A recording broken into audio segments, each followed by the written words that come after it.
on Kornacki. What do you got over there? I have Cody Lingelbach playing a what looks to be a Team Italia. And over here we've got Elves. All right, so a little combo on, aggro control type of deck. Team Italia, again, a deck that was championed by Gerard Fabiano. It is a red, white, black, kind of mid-rangey S deck. The deck list for this deck, kind of like the bug control decks that we've talked about, they vary greatly, and I know you have his deck list in front of you. Yeah, absolutely.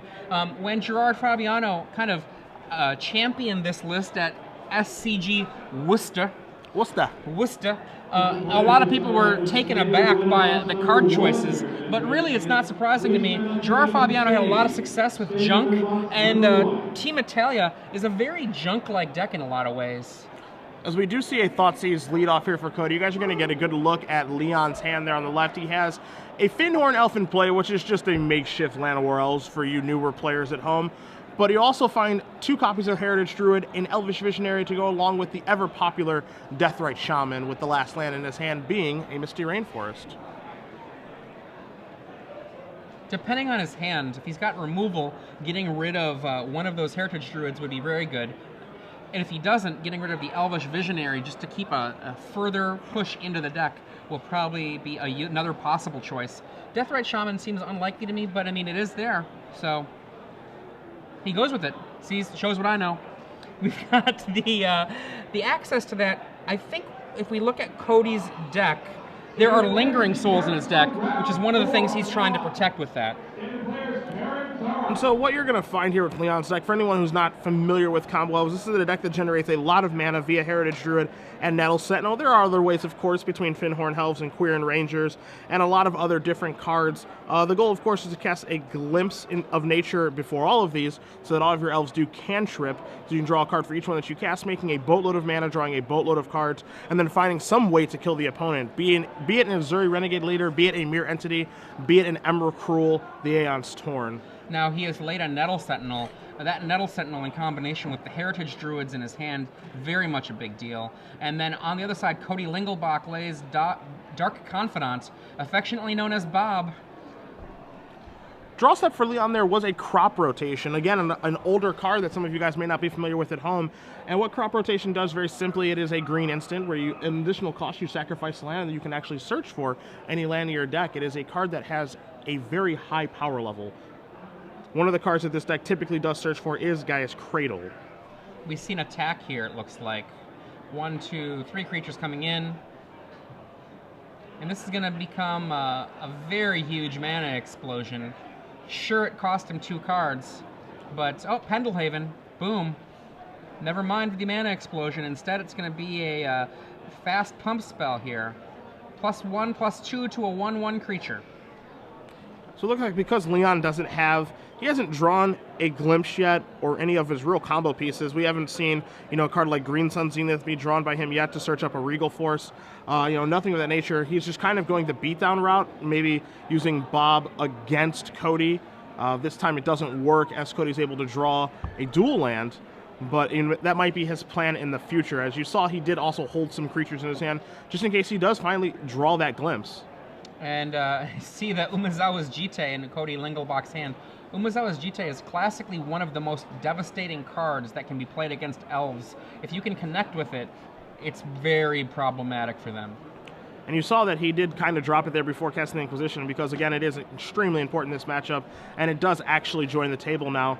Looking over Leon's deck list, just of ways that he has out against Umezawa's Jitte, a creative way, of course, is Wirewood Symbiote, being able to block and then return the elf that you do block with before damage resolves.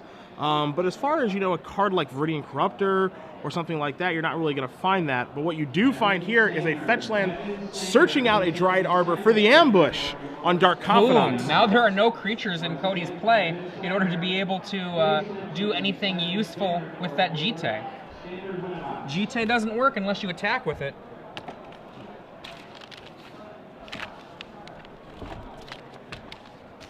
For those of you who are just joining us, I'm Adrian Sullivan here with Cedric Phillips. We're watching Elves versus Team Italia. Team Italia, a red-black-white mid-range deck initially designed by Gerard Fabiano. And Elves, this deck has been around in some form or another for probably about 14 years. And the current incarnation able to explode out with Nettle Sentinel and Heritage Druid. We see the first push towards it. 3 mana.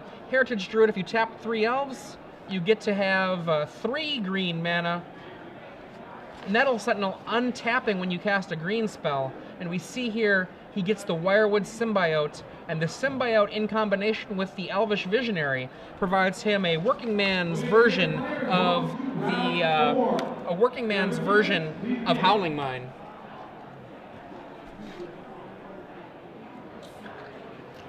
And so now we have kind of one of the mini combos of this deck, which is Wirewood Symbiote with Elvish Visionary. He's going to be able to bounce, block and bounce the Elvish Visionary back to his hand and see 2 cards a turn. Also, one of the things that's also going to enable is he'll be able to untap Nettle Sentinel because he will be playing a green spell each turn, so we'll be able to keep attacking where there was a turn there where he wasn't actually able to attack with it. Now, Cody Lingelbach here, he does not really have any kind of mass removal in his main deck. You're not going to see something like a Pernicious Deed or anything like that. It's all point and click.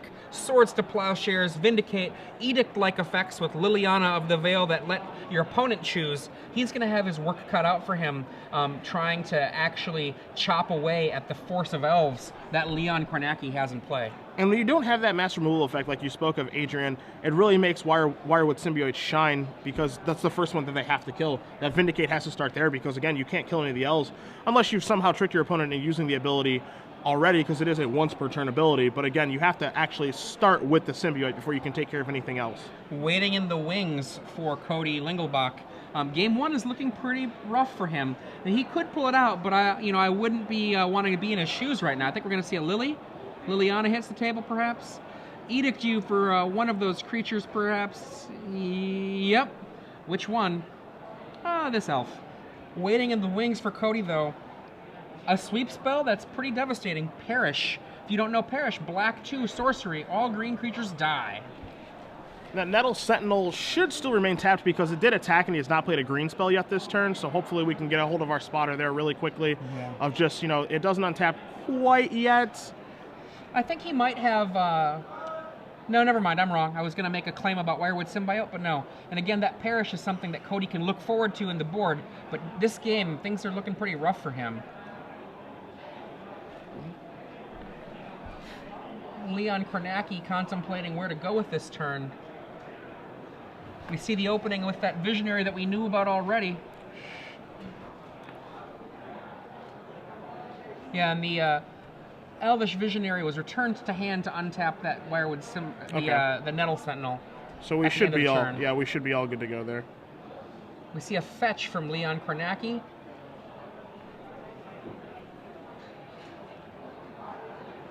This is the first round of the Legacy portion today.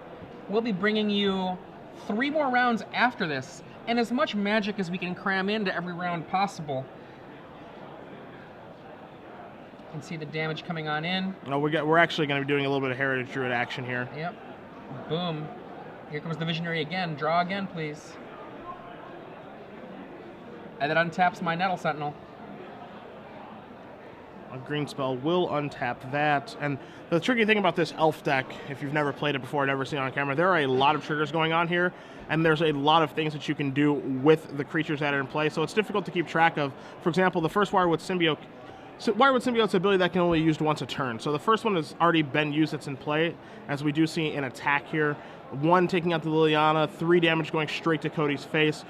Nettle Sentinel untaps whenever a green spell is played. So there's just a lot of triggering that does go on with this deck. There's a lot of things that you need to basically know the mechanics of this deck to be able to play it correctly. We see Cody Lingelbach here. I believe he's got a Batterskull in his hand, and that fetch land provides him his first access to white in the form of Scrubland, one of the more mocked by name dual lands. I find it to be appropriately named, honestly. Because people that play it are... No, I'm not saying that. I would never say that. But black and white dual lands, boo. Boo. I don't remember, or I don't know if he's going to play a Batterskull right now, but I believe he has one in play. And that could be a solid defense. However, one thing to remember, Wirewood Symbiote can bounce any of the elves. which would mean that he could prevent Cody from gaining the life by returning to hand the elf that gets blocked by a germ that could theoretically be in play. We're going to see maybe something a little bit slower. Start out with Deathrite Shaman, put the Umezawa's Jite onto it, and again, the same Wirewood Symbiote trick can work here, though. Cody is not out yet. He's still in this game. I mean, really trying to put up a fight here, hoping, I think, honestly, that Leon does make some sort of error here. Maybe doesn't realize what he can do with the Wirewood Symbiote.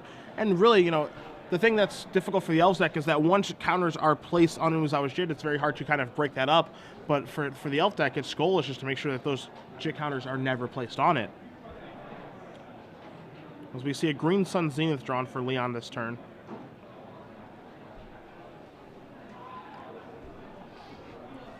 Now Leon is in the position where he is very close to potentially comboing off. Now he's been beating Cody in the head with attacks, but this deck, attacks are kind of its fail-safe.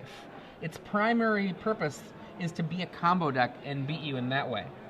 Yeah, that's one of the nice things about this deck is that, you know, it can just take on a beatdown role because they're just draws that it has with Glimpse of Nature where, you know, it just, you know, draws a bunch of elves, cantrips a bunch, and then, all right, I'm just going to attack you for a bunch with these elves.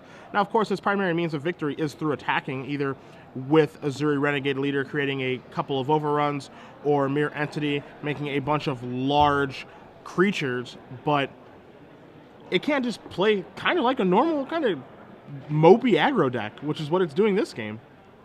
I mean, the thing about a ton of dorks is they have power and toughness. Yeah. And in Legacy, one of the interesting things about Legacy, other than Terminus, there is not much in the way to wipe down a bunch of dorks. As right now, we are seeing a Green Sun Zenith here for one, searching out a Deathrite Shaman. Zenith, of course, being shuffled back in by Leon. We see 3 mana being created. Oh, no, never mind. It's the attack.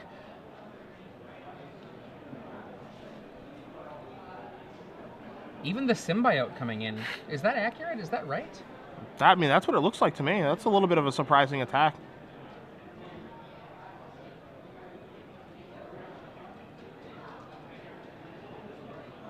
Huh. If you're just joining us, this is the first game between Leon Kornacki with Elves and Cody Lingelbach with Team Italia. I'm Adrian Sullivan here with Cedric Phillips. Cody is contemplating what he's going to do here with his Deathrite Shaman. First, he wastelands the Pendelhaven, putting Leon to a decision of where he's going to use that Pendelhaven.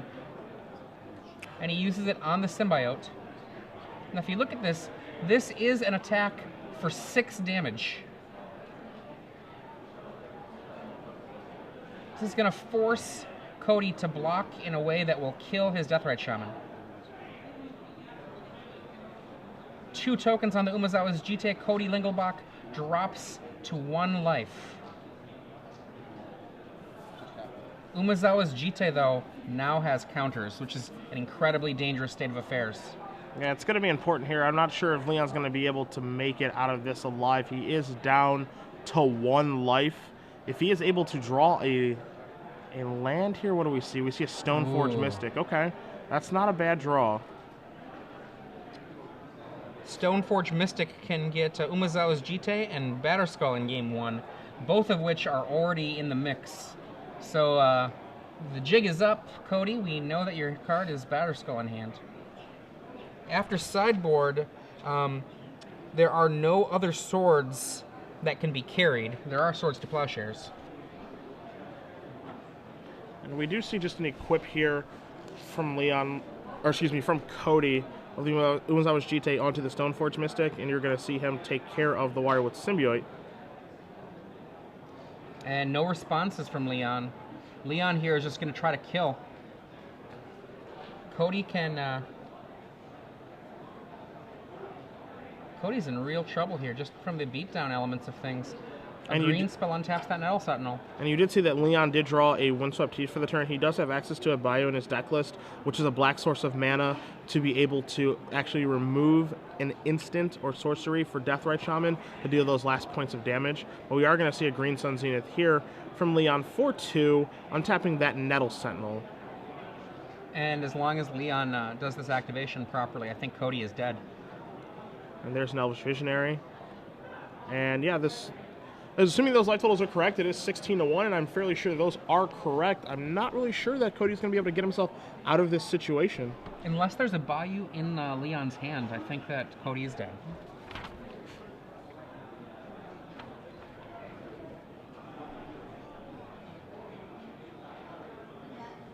Okay, he does the draw. Draws into a Birchlaw Ranger. In come these folk right here. Cody Lingelbach.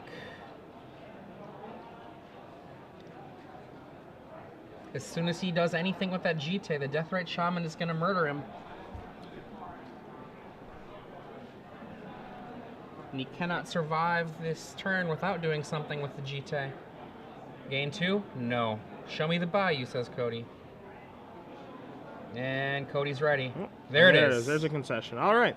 So Leon Kornacki up a game here with his Elves deck as they're going through the motions there of seeing what's going to be removed. Cody down a game with his Team Italia deck, and I know that you have his deck list in front of you. We did bring up Perish earlier. What else does he have in addition to those to kind of turn this around?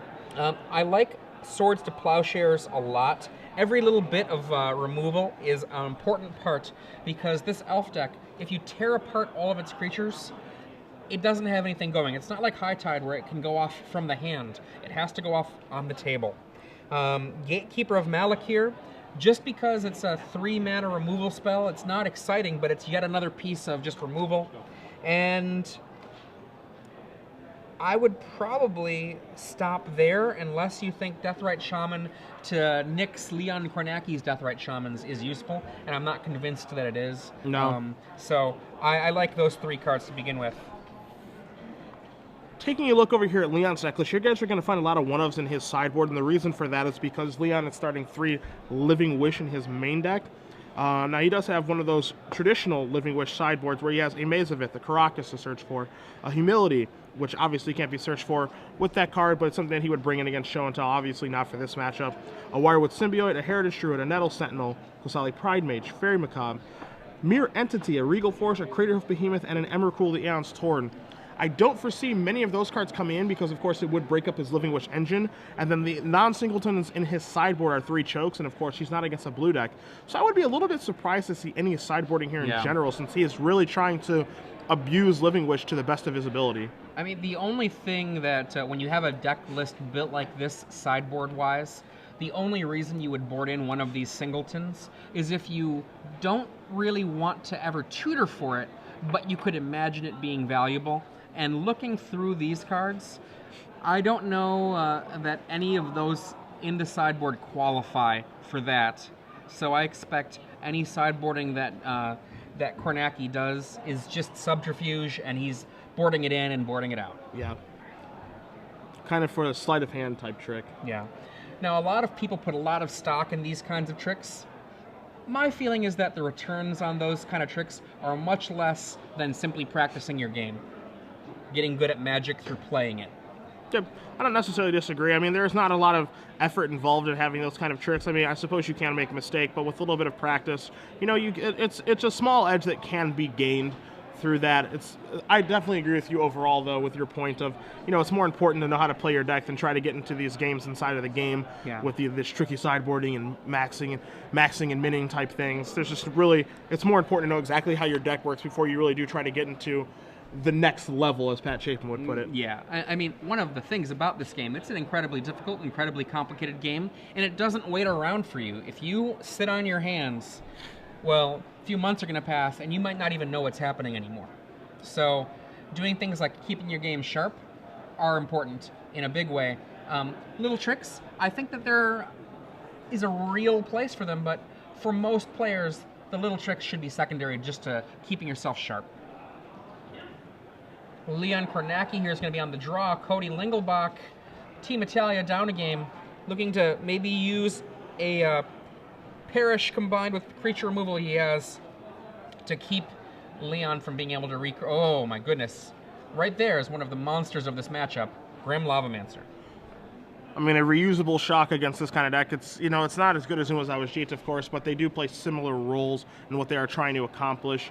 As we see a Finhorn Health here from Leon. If he's able to get his graveyard stocked up, and he is starting right away here with a Bloodstained Mire, Grim Lavamancer by itself can take over a game, and it won't really come as much as a surprise to you, Adrian, that Leon doesn't really have a great way to go about getting this off the board. Yeah, the few cards that he has to deal with it. We saw this earlier when he sneakily got out a Dryad Harbor to kill Dark Confidant. That's his path for most of the creature removal is, let's get in a fight and you didn't realize it was going to be bad for you. And right now we do see an Inquisition here from Cody Lingelbach. It's going to reveal a Quirion Ranger, a Wirewith Symbiote, a Deathrite Shaman, along with 2 of those Living Wishes that we spoke of during Sideboard to go along with the Bayou. So now Cody's really just going to sculpt his game plan around the cards that he has seen here from Leon. And you can see that Leon moving a Living Wish back because you can't take them both. This isn't Cabal Therapy after all. Oh, that's such a good card. But few things are. Cabal Therapy, black sorcery, name a card. Your opponent reveals their hand and discards all cards with the same name as what you've named. And a Quirion Ranger is wisely removed by Cody Lingelbach. And then Cody removes his fetched land and the discard spell in order to burn away, with Grim Lavamancer, the elf in play. And the goal here, of course, is Elves is a deck that kind of snowballs on itself. The more Elves that are in play, the more the deck can do. And the goal is just to keep those off of the board the best that you can, as you see Wirewith Symbiote and Deathrite Shaman hitting play here. Again, we're going to see a similar situation that we saw in Game 1, which is you have to take care of the Symbiote first in order to be able to take care of the rest of them. Grim Lavamancer, of course, is going to do a fantastic job of that, so long as Cody can get some more cards in his graveyard. And the step in that direction is probably going to begin with a fetch land. You can see a Perish in hand. You can see an Umezawa's Jite in hand. I think we're just going to see him completely tearing open Leon's board. He's contemplating the Perish. It's not very exciting to only hit 2 creatures, but every time you wait a little bit, you risk your opponent just destroying you before you can use it. I mean, it's a very explosive deck. It's very dangerous, and it's exciting to wait on that Perish, but dangerous in another way too. Lingering Souls. Yeah, I mean, the Perish right now, it is going to be able to take care of just the Wirewith Symbiote because of Deathrite Shaman actually being an elf as opposed to what I thought it was when it was first printed as a human. Wirewith Symbiote would be able to return that, so Perish would be trading 1-for-1, and I think we both agree that we can do a lot better with Perish so long as we can get that Wirewith Symbiote off the table. And here you see Deathrite Shaman eats Lingering Souls. 2 damage to Cody Lingelbach. There are, I can't tell which Pokemon those are, but those are Pokemon spirits, Those are Pokemon spirits, absolutely.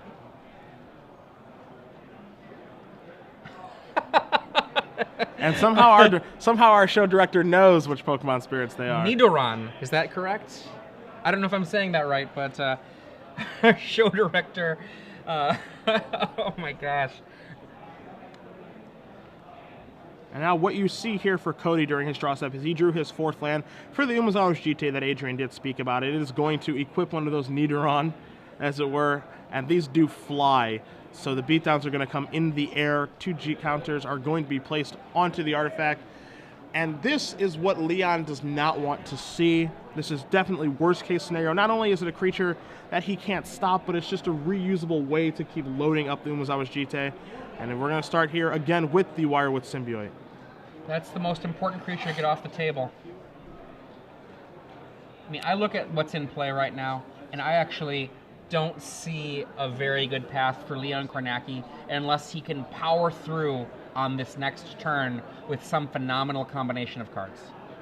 Yeah, I agree. It's going to be extremely difficult. You know, you can say that Pendelhaven is going to play a little bit of a role here because it can block an Umezawa's Jite activation, for lack of a better term, but we are also looking at a Wasteland in play for Cody, so even that being a sort of, you know, out or something that would lead him to make a mistake isn't even going to be available. Is that a really, really ugly Llanowar elf? It depends on what your definition of ugly is. As we do see a Living Wish here from Leon.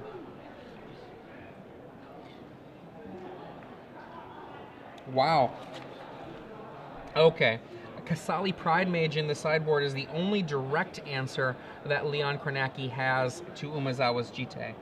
Other than that, his way of handling an Umezawa's Jite is just to kind of put up with it. Yeah, and I mean, that's certainly difficult to do. Indirect answers like Wirewood Symbiote are less useful when your opponent has a flyer.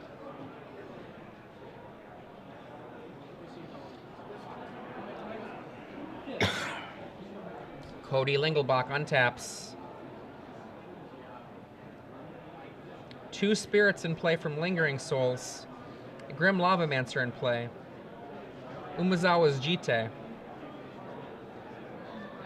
And it looks like he's going to be adding something else to the table here, and looks like it's going to be that Perish. And I'm okay with this 2-for-1 trade now. Not only does it clear up the elves that are on the table, but it removes Leon's white source from the table, which was going to be a Deathrite Shaman. It makes that go away as well. So while he does have a Kasali Pride Mage in his hand, I don't really think he has a way to go about casting it right now. And Leon Kornacki takes this opportunity to gain 2 life by activating the Deathrite Shaman to remove the Wirewood Symbiote. And Cody Lingelbach looks like he made a little small joke about his spirits being green and then chuckling a little bit about it. They're obviously not green, yes, but the token sure is tricky that way. We are going to see a Deathrite Shaman post-combat. We are going to see, I believe, he may have missed the trigger on Umezawa's Jite, excuse me, as that should have went from 1 counter up to 3. So I agree. That could be a small misstep here. It doesn't look like it's something that Leon's going to be able to take advantage of, but it does look like he did miss that mandatory trigger, as we're going to see a Nettle Sentinel here and just passing the turn back. And we now live in a world where those missed moments are gone for good unless your opponent says you can have them. Cody Lingelbach looking to wasteland something.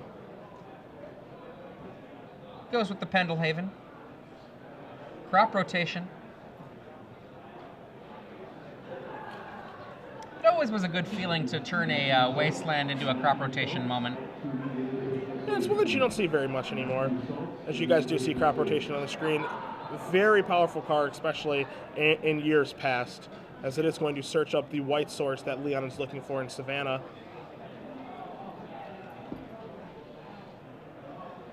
Cody Lingelbach here still has a Grim Lavamancer, a Umezawa's Jite, which might not be long for this world, presuming Leon gets another mana, 2 spirits, and a Deathrite Shaman. Yeah, Cody doing just fine right now. Even though he did miss that Umezawa's Jite trigger, he's still sitting just fine. And even if Leon were to blow up that Umezawa's Jite with the aforementioned Kasali Pride Mage, there is still a Grim Lavamancer that he has to fight through, and that one he doesn't have a way to get off of the board. As we do see some attacks here. You see Nettle Sentinel jump right in front of Grim Lavamancer. Can't really blame it. So now Grim Lavamancer off the board. I don't agree with that attack at all. I think that's really undervaluing Grim Lavamancer, honestly. I'm right there with you. But, oh, well, maybe he's like, I got this other one. I can throw one away. Looking for the land. Does not find it. Leon says, that is enough. I know what happens now. To the next. I don't think that's Leon's first time playing against Umezawa's Jite, and I don't think it's going to be his last. And every time is less pleasant than the previous time. Yeah, I mean, one of the things to be very good about in Magic, a skill that's worth figuring out how to hone. This is not a tricksy skill. This is a practical skill. Knowing when to concede and knowing when not to concede. I do agree. You know, it's a game of information. It's a game of time. You know, you don't want to give up any more information if you don't have to. You know, this isn't a matchup that is likely going to come down to clock management, but it's certainly something to be cognizant of, you know, because you just never know what can happen. Yeah, I mean, let's pretend that your opponent, Cody Lingelbach, has, you know, a long game pullout because he's perishing you and all of these other things, and you actually get to a point where you won't be able to combo off. you might have to eke out a beatdown victory, and it could take you a lot of time if you're a deck like Leon Kornacki's, trying to piece together attackers and enough damage to make it be useful. So I'm in full approval of this concession, so on to game 3, Leon Kornacki on the play. Elves, I think, might be the most resilient deck in the format that can also kill you on turn 2. Yeah. You know, it's an interesting choice for the week, and you know, we've had the opportunity to look over decks, and we've had our coverage runner really help us out with decks, Brendan Hickey, and it's surprising that with how many engineer plays that we've seen this weekend, to see Leon Kornacki having success with elves this weekend is a bit surprising to me. I mean, that card's obviously a nightmare.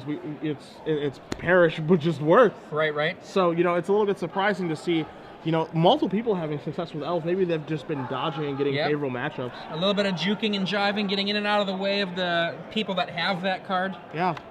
One of the things that I do love about Legacy is the absurd diversity of Legacy. Elves is the deck that, in any Legacy event that has, you know, a strong attendance, you will see players succeed with Elves. But there will probably be, if I remember my numbers correctly, only about 2 to 4% of the players in the room playing Elves. Yeah, it's never ever a very high number. You know, we have seen Chris Anderson on the Open Series circuit been playing Elves to some success. We've also seen Caleb Durward adopt Chris's deck and have some success with it as well. I mean, it's certainly a deck that can win in Legacy. It just seems like it's a deck that, you know, it has to pick its spot correctly, come into the right tournament, walk into the right metagame. This one does feel a little bit hostile to me, but again, Leon is experiencing success, not both with Elves, but also Black-Green Zombies and Standard. So. Yeah. Well, one of the things about a deck like Elves, if somebody wants to beat it, if they are looking to play an Elves player, Elves has a glass jaw to that kind of opponent, except for on their god draws. Yes. You know? And that is one of the things to think about. You take a deck like Esper Stoneblade. Esper Stoneblade really doesn't have a glass jaw, but it also doesn't have the ability just to utterly destroy someone with no opportunity for them to even fight. There's a kind of a pair, you know, that gains and losses about deck selection in Legacy. I was talking about this perhaps with you or perhaps with Patrick. I really feel that Legacy strongly favors the player who is most prepared for the matchup they're sitting in. Agreed. I agree 100%. In a way that you don't even see in other formats. Okay, Leon Kornacki opens with a land go. Cody Lingelbach returns, land, fetches up a bad land, and gets ready to do something with it. He's done this right away on turn 1. Perhaps an Inquisition of Kozilek, perhaps a Thoughtseize, perhaps a Deathrite Shaman, perhaps a Grim Lavamancer, one of the scariest cards for Leon Kornacki to face down. And so now we see Kornacki. He's taking a look at his hand here. We do see a Pendelhaven. We see a number of fetch lands here as well. One card that we do not see in his hand, we haven't seen all match, is, of course, Glimpse of Nature, the most important card in this Elves deck. Again, the Elves deck is not a kind of deck that really has a great way to go about finding cards. You're not going to find Ponder, Preordain, or Brainstorm here.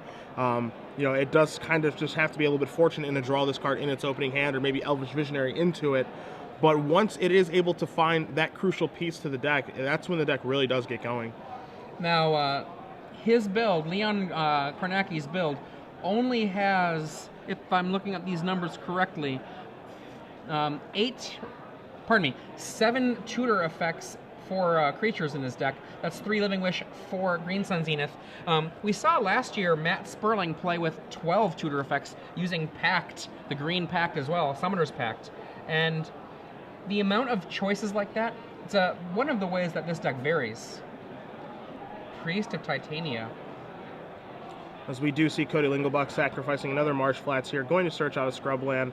There's a good chance this Priest of Titania is not long for this world. No guarantees, of course, depending on what's in Cody's hand, which we will find out in just a moment what his plan of action will be. I'm a fan of killing Priest of Titania every chance I get. That card is so scary. And we are going to see a Thoughtseize here. Yep.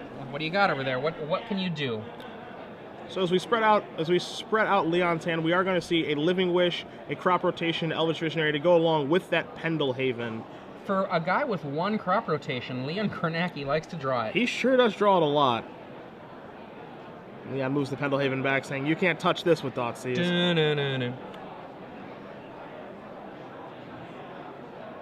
And Cody Lingelbach here contemplating what to take with this Thoughtseize.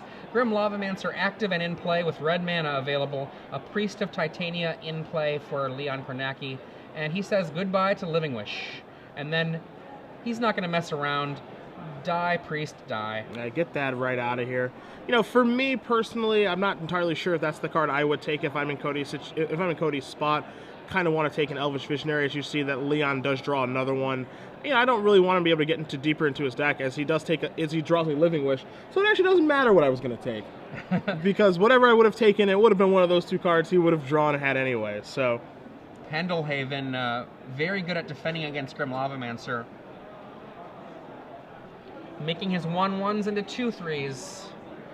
Don't be the first to move; the other will win. So right now we see another Scrubland here, and it looks like we're going to see a Dark Confidant as well here from Cody. Cody's hand also does contain a Vindicate, and we are going to see a Sensei's Divining Top, an altered one. A little alter going on there. So he's going to be able to control Dark Confidant, which is nice, as we see a Birchlaw Ranger, drawn for Leon. Now, tapped out, this would be Leon's opportunity to do something scary. But with no glimpse of nature, the opportunity to be scary, a little bit hindered. And we are just going to see another Elvish Visionary here. Leon will attempt to draw a card. It is a Wooded Foothills, so he does have access to any of his different colors of mana now, be it Savannah, be it Bayou.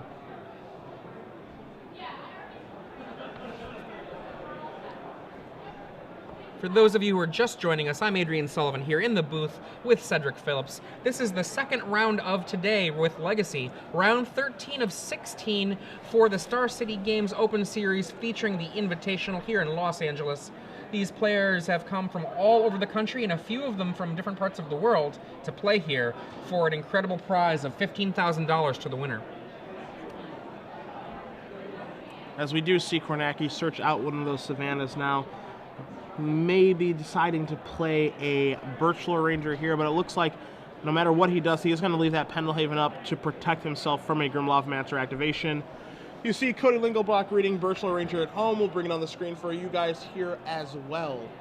Birchlaw Ranger, one of the classic pieces for how this deck works, being able to turn the mana you've invested in your fresh creatures immediately into mana right now. Takes two of them to make one mana of any color, but that is a huge deal when you're trying to expend, you know, the mana required for a combo win. Wasteland from the Dark Confidant can take care of that Pendelhaven, forcing a showdown that is definitely in the favor of the Grim Lavamancer player. And I think that's a pretty big draw there for Cody. Pendelhaven is just causing some issues here. It'll be interesting to see if he wants to get rid of that or take care of the Savannah. I think Pendelhaven is the more problematic of the two at this stage in the game.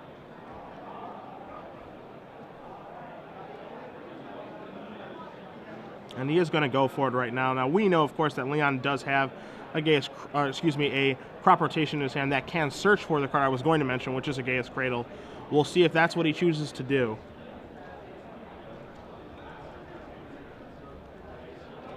And that's what we are going to find. Nice. Gaia's Cradle, boy, I remember that card back in the day was an expensive one. Crop rotation into Gaia's Cradle was one of those things that was called the Green Dark Ritual back in the day. Oh. It's a heck of a card. The only thing that's really stopping it from being completely busted is that it is legendary, as we do see a Vindicate take care of it now too. So a little Stone Rain action. We're going to see Leon draw a card here. He does draw a Priest of Titania to go along with his Living Wish, so there's a bit of a decision to be had here.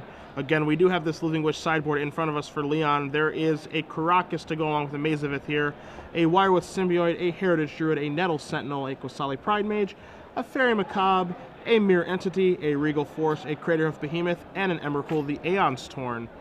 As we are going to see him cast that Living Wish, and we'll see what he is going to decide to get. And he has gone with the Wirewith Symbiote to start the mini combo, Adrian, of Wirewith Symbiote plus Elvish Visionary. One of the best things that this deck can do is just produce cards. And even though there's a Grim Lavamancer doing a lot of effective removal on Leon Kornacki's side of the board, fighting against this, you can still do it. It's that Dark Confidant, that Grim Lavamancer. Leon needs to do something very powerful very soon before those two cards take over. And we do see Dark Confidant reveal the third scrubland there for Leon to go along with the Vindicate for the draw step. So Cody is still doing just fine. Can play the scrubland, Vindicate something, and then, have a Grim Lavamancer activation as well. I think, again, what we've seen in the previous two games is that Wirewood Symbiote, of course, has to be the first to go. Yes. Wirewood Symbiote, just such a scary card. When they printed it, a lot of people were kind of underwhelmed, but that's too bad because it's really great. Yeah. There he goes. Die, Wirewood Symbiote, die. Returning a Visionary. Yeah. Untaps Birchlore Rangers.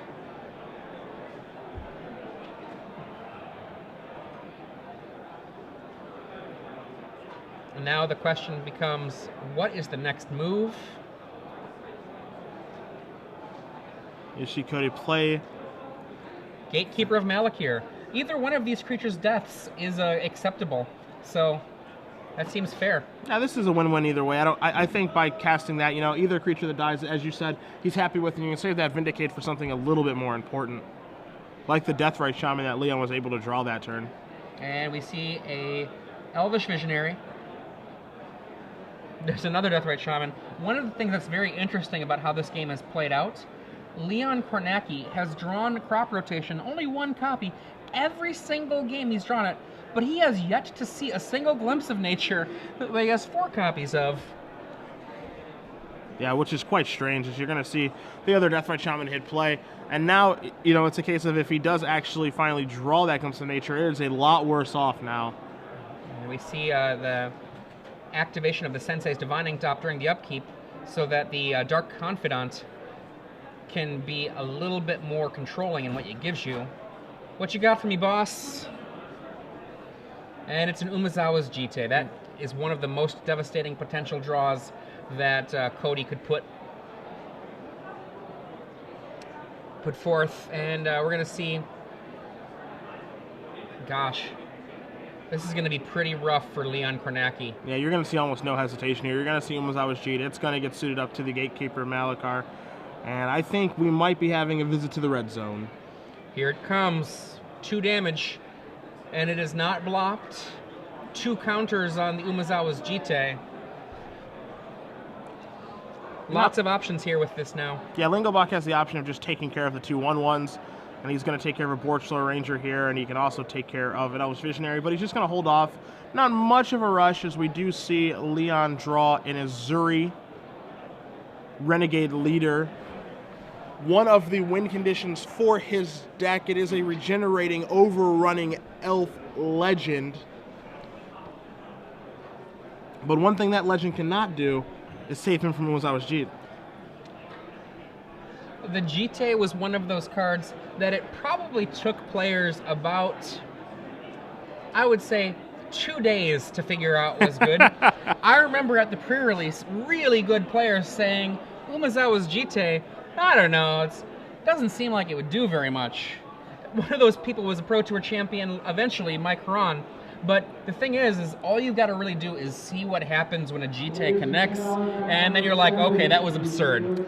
Yeah, I remember that the pre-release, actually, funny story that you bring that up, that was, during college for me, and one of my playtest partners back then was an Indiana player that you may know, Nick Little. Of course, Nick Little. Yep. And he had Umezawa's Jite in his sideboard because he thought it said when only it deals damage to a player. Right. Instead of just combat damage, which would make it a drastically different card. If you ever look at an Umezawa's Jite, if you count the number of words on it, it's very easy to misread. Yeah. There are so many words on this thing, and I think a lot of people thought that these activated abilities cost mana. The equipment was fairly new as well, so there was just a lot of things going on that made this not work out for people. Gaia's Cradle in play now is a possible source for a lot of mana. Azuri is able to pump up for a fair amount on subsequent turns, but what we're going to see here, Lingering Souls, land on top. Bob says, give me that. There's a land for free. Draws the Lingering Souls. He's got only one card in the graveyard for the Grim Lavamancer, but I believe as soon as he gets another one in the graveyard, Grim Lavamancer is going to burn down Izuri's house. Can he get that card in the graveyard, though? Vindicate, perhaps? Vindicate Boom. it is. Vindicates the Gaia's Cradle. I like that play a lot. Now Izuri is sitting there ready to be killed. Dead Izuri. 2 cards, go bye-bye. And in with the Gatekeeper of Malakir and with Dark Confidant. 4 damage, 2 counters on the Umezawa's Jite. And Leon Kornacki, he's going to have to work really hard to get out of this one. As we're going to see a post-combat Deathrite Shaman here as well. And I have to echo your sentiments. It's going to be almost impossible to get out of this one as we see a Heritage Druid drawn there by Leon. It is just going to be... I'm trying to think of the sequence of events that can take place to get out of the situation. When you're staring down what he's staring down, you're staring down an active Umezawa's Jite, you're staring down an active Grim Lavamancer, you're staring down a source of card advantage and card manipulation and Dark Confidant and Sensei's Divining Top. What can you really do, Adrian? The options are endless, but they all involve things happening that are not in this plane of reality. Yes. And that's how it feels to me, as we're going to see Heritage Druid and Priest Titania coming down. 2 cards that are, part of what this deck is trying to accomplish. 2 integral pieces to the deck, but 2 pieces right now that just don't have very much effect on the game. As we see Leon remove something to Deathrite Shaman to deal Cody, I believe, 2 points of damage, potentially gain 2 life. Either way, the life totals may swing up, they may swing down. The Umezawa's Jite basically guarantees Cody is not going to be under any duress with the damage. The Dark Confidant and Sense. There we go. Thank you, Leon Kornacki, for letting that one go. Yeah. I appreciate that very much personally. I appreciate a good fight just as much as anybody else does. I don't like to concede. I like to make my opponent kill me, but a man can only take so much. Can only take so much of a beating before they give in. It looked like Pacquiao in the 6th. Oh boy! For those of you who are just joining us, we just witnessed the end of the first match of Legacy in